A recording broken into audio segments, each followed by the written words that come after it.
नमस्कार, मैं रवीश कुमार। आज हम एक ऐसी सच्चाई से पर्दा उठाने जा रहे हैं जो देश के लाखों लोगों के सपनों को चकनाचूर कर रही है। आज हम आपको लखनऊ के डेहवा गांव ले चल रहे हैं, जहां आम आदमी के सपनों के साथ धोखा हो रहा है। यहां लोग एक बेहतर जिंदगी की उम्मीद में अपनी जमा पूंजी लगा रहे हैं, लेकिन हकीकत कुछ और ही है। यहां खेती की जमीन को अवैध रूप से काटकर प्लॉट बेचे जा रहे हैं और कानून को पूरी तरह नजरअंदाज किया जा रहा है। दलाल और बिल्डर मिलकर नियमों की धज्जियां उड़ा रहे हैं और प्रशासन मूक दर्शक बना बैठा है। यहां के लोग अपनी जीवन भर की कमाई एक सुरक्षित घर में लगाते हैं, लेकिन उन्हें न बुनियादी सुविधाएं मिलती है, न ही कानूनी सुरक्षा। कई परिवार तो इस धोखाधड़ी के बाद सड़क पर आ गए हैं और उनकी उम्मीदें टूट चुकी हैं। यह सिर्फ डेहवा गांव की कहानी नहीं, बल्कि पूरे सिस्टम पर सवाल है। कैसे प्रशासन की नाक के नीचे ये सब हो रहा है?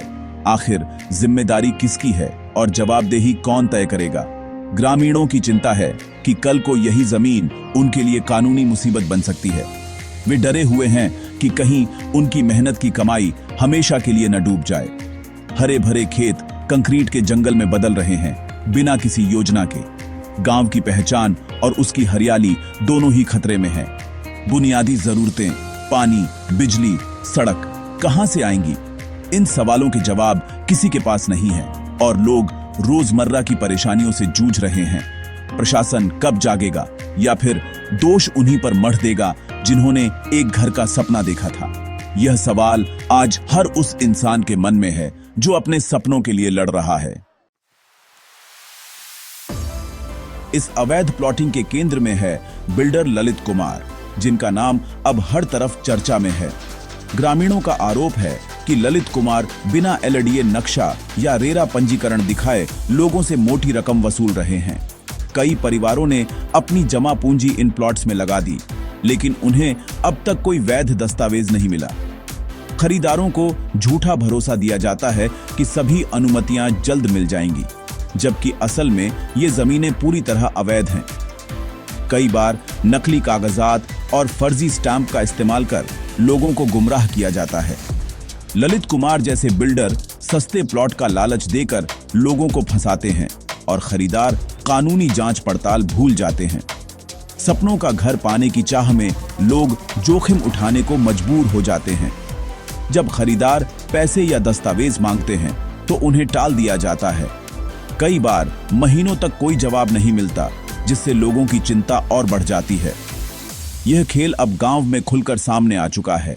लोग आवाज उठा रहे हैं, लेकिन उनका भविष्य अधर में है। कई परिवारों की उम्मीदें टूट चुकी हैं, फिर भी वे न्याय की आस लगाए बैठे हैं। सवाल है, जिम्मेदार एजेंसियां कब कार्रवाई करेंगी? क्या प्रशासन इन मासूम लोगों की सुनवाई करेगा, या फिर यह मामला यूं ही दबा रहेगा? क्या आम आदमी का सपना हमेशा ऐसे ही टूटता रहेगा, या कभी उन्हें भी न्याय मिलेगा? किसी भी शहर के सुनियोजित और सुरक्षित विकास के लिए एलडीए जैसी संस्थाएं बेहद अहम मानी जाती हैं। ये संस्थाएं शहर की रूपरेखा तय करती हैं, जिससे नागरिकों को बेहतर जीवन और सुविधाएं मिल सकें। एलडीए और रेरा जैसी संस्थाएं न सिर्फ जरूरी हैं, बल्कि इनका प्रभावी संचालन भी उतना ही महत्वपूर्ण है। इनका मुख्य काम है कि बिना मंजूरी के कोई प्लॉटिंग या निर्माण न हो, जिससे अवैध निर्माण और धोखाधड़ी पर रोक लग सके। इन नियमों का पालन होने से नागरिकों को समय पर सुविधाएं और सुरक्षित आवास मिलते हैं। लेकिन डेहवा गांव में बिल्डर ने इन दोनों संस्थाओं के नियमों की पूरी तरह अनदेखी की है। यहां बिना एलडीए नक्शा पास कराए और रेरा पंजीकरण की जमीन बेचना आम बात हो गई है। बिना किसी वैध दस्तावेज के जमीन बेचना पूरी तरह अवैध है, फिर भी यह धंधा खुलेआम फल फूल रहा है। सवाल उठता है, क्या अधिकारी इस गड़बड़ी से अनजान हैं, या फिर जानबूझकर आंखें मूंद रखी हैं? कहीं मिली भगत तो नहीं? इस चुप्पी और लापरवाही का सबसे बड़ा नुकसान आम खरीदार को ही होता है, जो इन संस्थाओं पर भरोसा करता है और अपनी मेहनत की कमाई लगाता है। अब देखना है, एलडीए और रेरा अपनी जिम्मेदारी निभाएंगे या फिर मूक दर्शक बने रहेंगे। आने वाले समय में इनकी भूमिका पर सबकी नजरें टिकी हैं।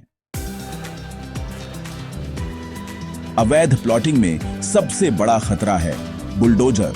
जब प्रशासन जागता है तो सबसे पहले अवैध निर्माण ही गिराए जाते हैं। लखनऊ में हाल ही में कई अवैध कॉलोनियां ध्वस्त की गईं। सपनों के घर एक झटके में मिट्टी हो गए।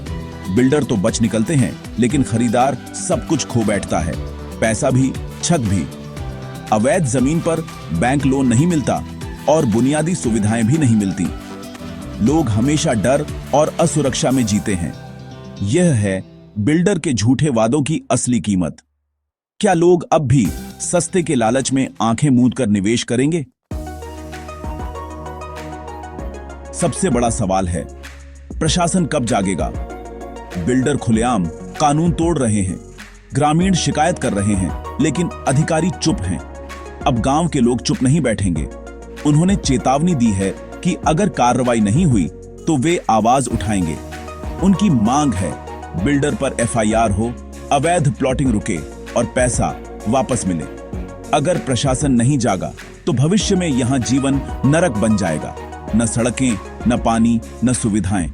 यह सिर्फ जमीन का मामला नहीं, बल्कि भरोसे और शासन का सवाल है। अब गेंद प्रशासन के पाले में है। क्या वे कार्रवाई करेंगे या चुप्पी साधे रहेंगे?